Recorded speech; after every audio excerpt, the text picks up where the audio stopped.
slavery since. It's been a long time coming, but I know a change gonna come.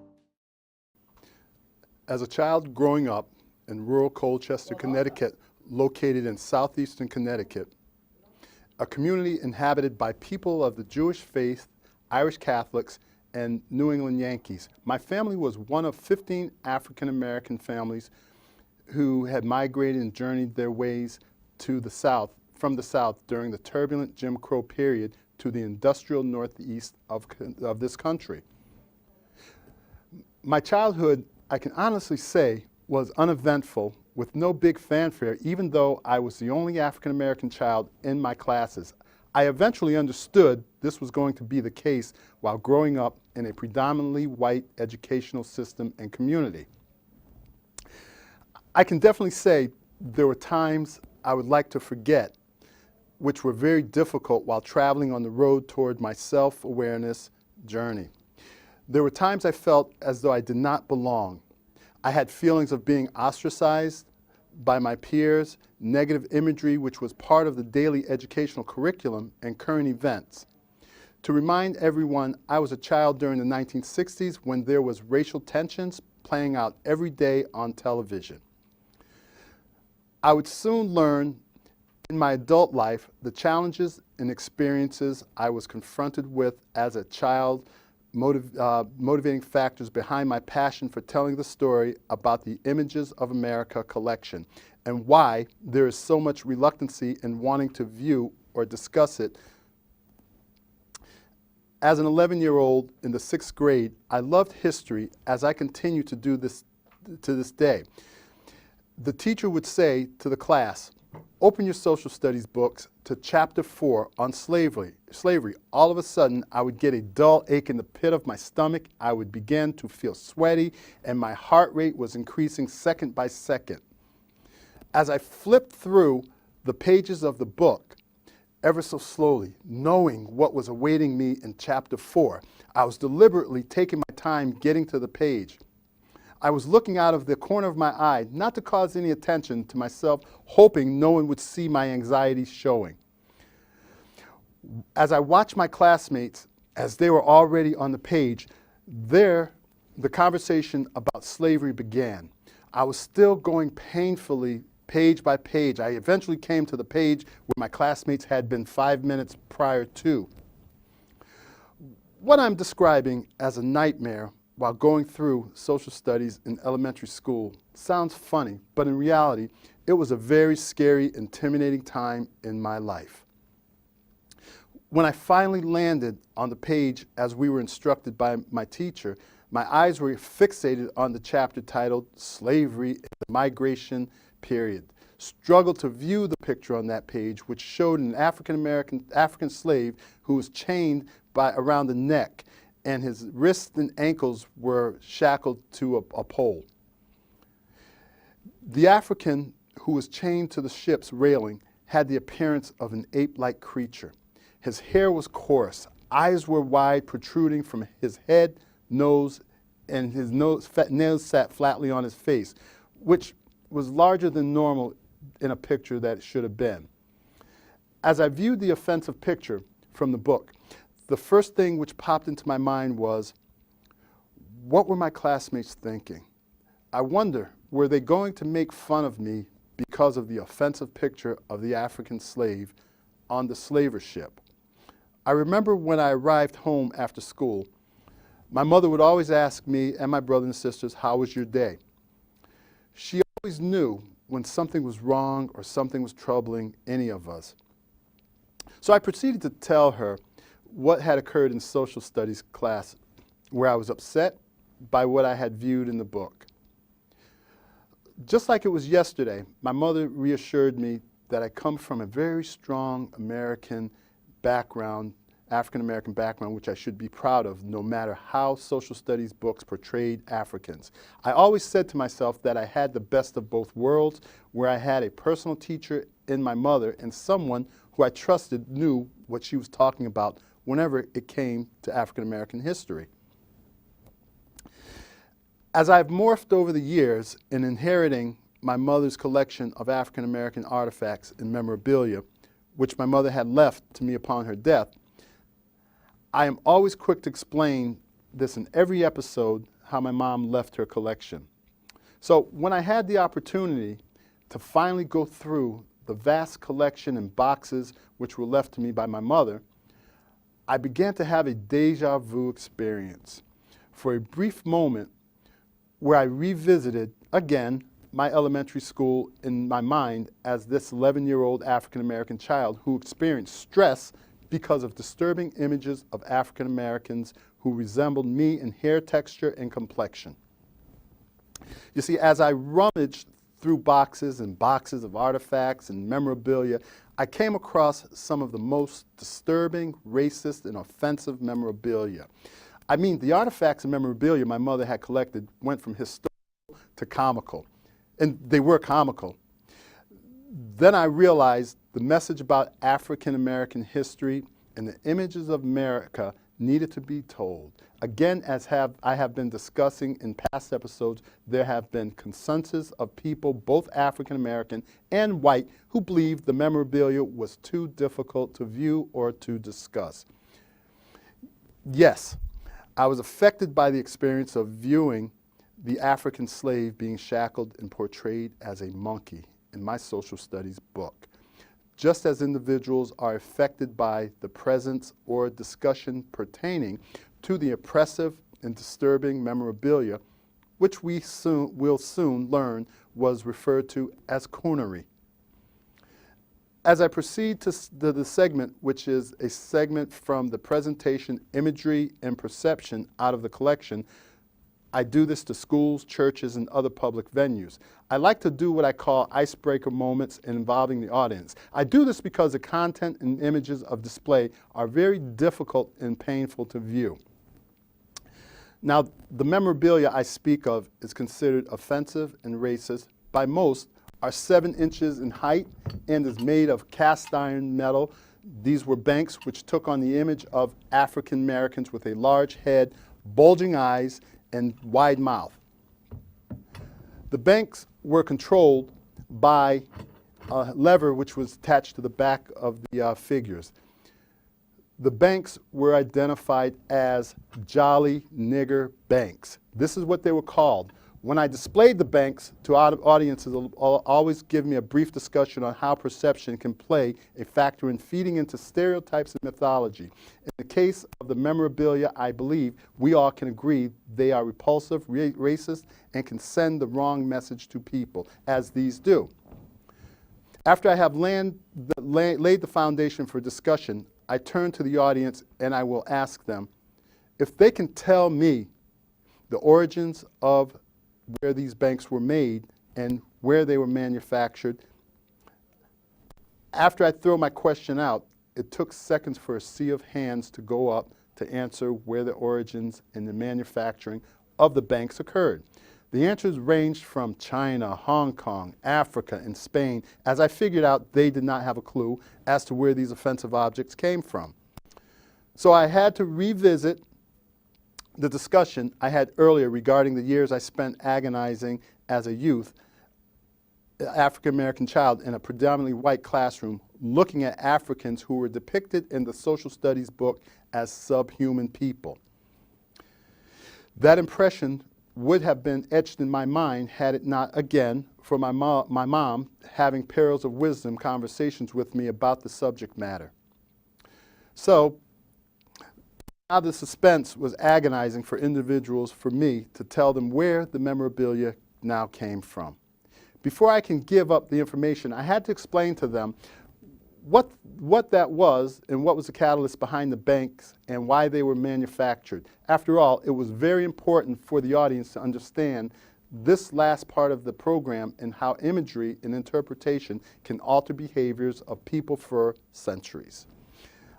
I proceeded to discuss that in the United States, there were 50 states where there were some forms of racism, discrimination, prejudice, and bigotry, which was either covert or overt behavior which was practiced. Okay, here we go.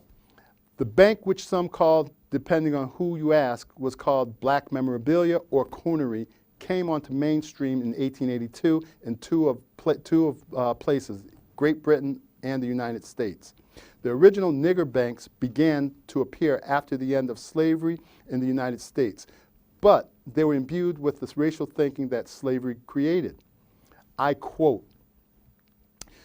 "The nature of racial politics in America made the Jolly Nigger Bank, along with much other coonery, a real social weapon, a joke enjoyed by white Americans in America, but aimed at the deadly malice of black people." These are not my words alone, but words of the author and collector of the Museum of Belief, Bill Malin. Now that I have laid the foundation for what is to come next. I'm quick to say the African American Images of America collection starts the conversation of how every state has DNA which can be traced to some form of fostering or benefiting financial gains. When we think of offensive or oppressive imagery, we automatically want to go directly below the Mason-Dixon and systemically identify Alabama, Georgia, Mississippi, and the list goes on, where the belief is that those states are the only geographical locations in the United States that are capable of producing offensive memorabilia. As history has proven, some of the most heinous and horrific atrocities have occurred in southern states where hatred and bigotry was a constant in the 40s, 50s, and 60s. Overt, open racist behavior was so blatant that landmark legal decisions were made which resulted in the Civil Rights Act of 1964, signed by President Lyndon B. Johnson. The origin and manufacturing of the Jolly Nigger Banks and other offensive racial coonery banks depicting African Americans as buffoons were built in Cromwell, Connecticut by the J.E. Stevens Company, 1900. The geographical location of where the banks were manufactured and originated hits home literally to all of us, especially when I have given presentations within a 15-mile radius of Cromwell. Understand, this is not to be interpreted as a condemnation against Cromwell, by all means. This is an account of identifying Cromwell as a location in America where the J.E. Stevens Company happened to be in the North at that period of time. Off of the radar as being a source which perpetuated stereotypes and mythology pertaining to African Americans, J.E. Stevens was part of that process or that system. The fact of the matter is that overt racial or discriminating behavior did not only take place in the Jim Crow South, but it occurred in places where it was not so obvious, like the Cromwells, Connecticuts of the United States. The Images of America collection tells the story of facts, including the Jolly Nigger Banks, Aunt Jemima, Uncle Remus, Coon Chicken Restaurant, was all chain restaurants in the northeast of the northwestern part of the United States. When I bring up the discussion of the Coon Chicken Inn restaurant franchises, there are people who believe I am embellishing or not being truthful about the origins of such an establishment which has overtly racial overtones that are painfully offensive toward African Americans. Imagine, like J.E. Stevens Company in Cromwell, Connecticut, the Coon Chicken Inn was established in Salt Lake City, Utah. Not one restaurant, but chain of 4, which its origins were started by Maxon Lester Graham and Adelaide Burt in 1925, which lasted until 1950s. Imagine, an establishment referenced the word coon in America openly lasted for 25 plus years, where people actually would sit down with their families to eat a meal. The business logo was a round-faced African American wearing a bell cap hat, white eyes, pearly teeth with a gold cap, entertaining and smiling from ear to ear. Oh yeah, I almost forgot to mention, the face of the African American resembled one that looks like a monkey. So when I speak to the commentary of DNA and blueprints within America, where offensive images restaurants and manufacturing companies demeaned African Americans, I am bringing to the forefront information which has been buried in the past that all of America has to be culpable of covert practices of racism, discrimination, and prejudice in a time where there was no such thing as civil rights. It is my belief the only way America can move forward where race relations is concerned is to open up honest, genuine, and sincere discussions about the facts Jim Crow was not the only place in America which was African Americans' burdens. So with all of these imageries, as we look here, these images, they all look similar. They all have the same ideology, which is big lips, big eyes, protruding foreheads, and the fact that they were very hurtful items that was in our systems for many, many years. When I talk about the Chicken Coon or the Coon Chicken Restaurant, and I tell people about the Chicken Coon Restaurant, it is a sore issue. It's a topic where people have believed that this was propaganda, this was staged, these imageries were something that was a thing of the past, and so therefore we do not need to explore or we do not need to look at these imageries as I'm putting out here. Now, don't get me wrong, there are more of these imageries. I just bought just a few just to talk about. And I don't like seeing these, and there are a lot of people that don't like for me to talk about them. And just so that we can be clear here, there are two thoughts of thinking here. Black people don't want to be reminded of a past, and white people do not want to be told that this past existed.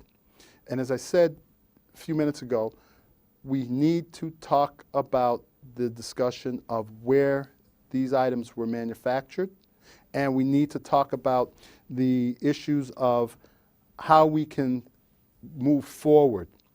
Now, I did mention in earlier discussion about Alabama, Georgia, Tennessee, Mississippi, Meridian, Mississippi being the catalyst that we all know was on our nightly news in the 1960s of having racial unrest.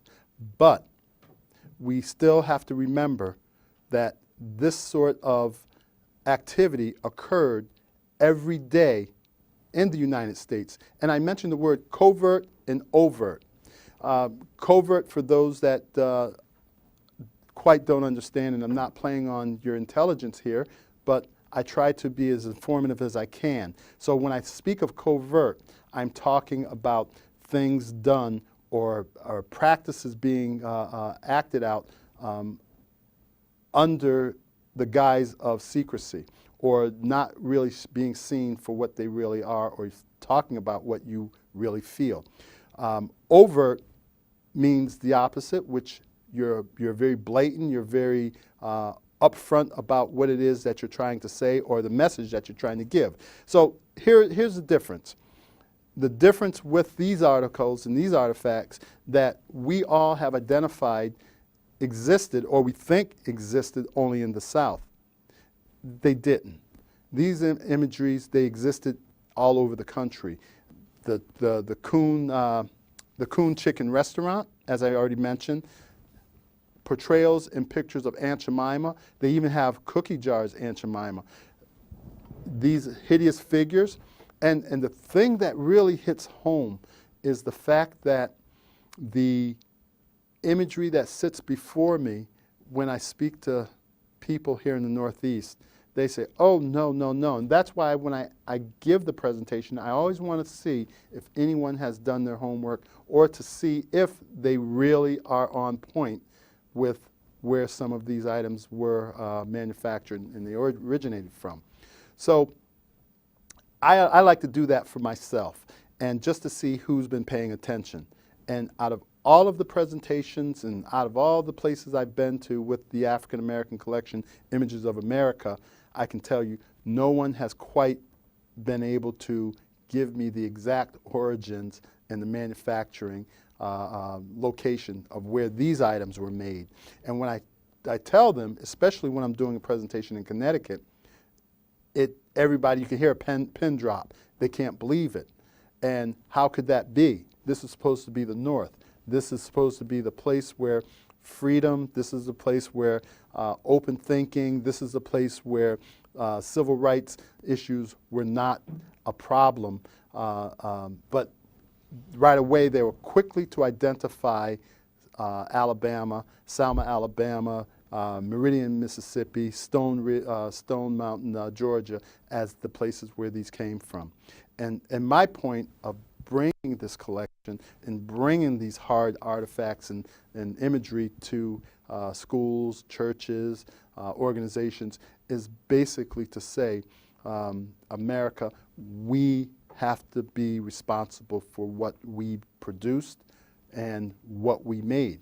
Now, again, I mentioned how these imageries, these statues, these posters, people benefited financially from them and exploited African Americans. And again, this is not to blame, this is not to point, and I'm going to say that in all of my episodes, that this is not a blame or a pity pat or a crying show, but it's to make people aware of what we are looking at, where these things came from, and how the United States has been complicit in producing these things, and it just didn't happen in one geographical location in the United States.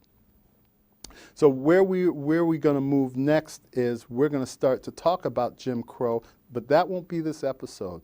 The next episode will be Jim Crow, and we will be talking about all of the signs, all of the places where African Americans were not allowed to go.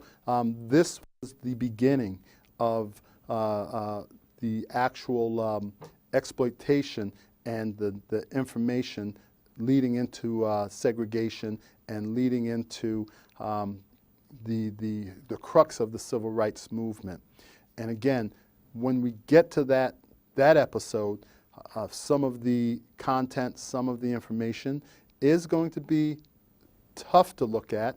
It's going to be very difficult to want to sit and look at or listen to. So again, this is imagery, this is information that I just hope people take this serious. And I'm not saying everybody converge on Cromwell. I've been to Cromwell many, many, many times, and it's a great community. I have very, very fond experiences of Cromwell, Connecticut. So again, this is not beating up on Cromwell. This is not saying anything negative about Cromwell. And if anything, it's just stating a fact of how and where these materials came from. And so we're gonna stop. And I really appreciate the fact that we are moving along with this series of talking about the African American collection and images of America. It's a very, very, very moving, but also sincere discussion that I'm having with you, and I hope that this dialogue will continue. So I thank you for tuning in this week, and I look forward to seeing everyone back next week. I was born by the river in a little tent. Oh, and just like the river, I've been running ever since. It's been a long time coming, but I know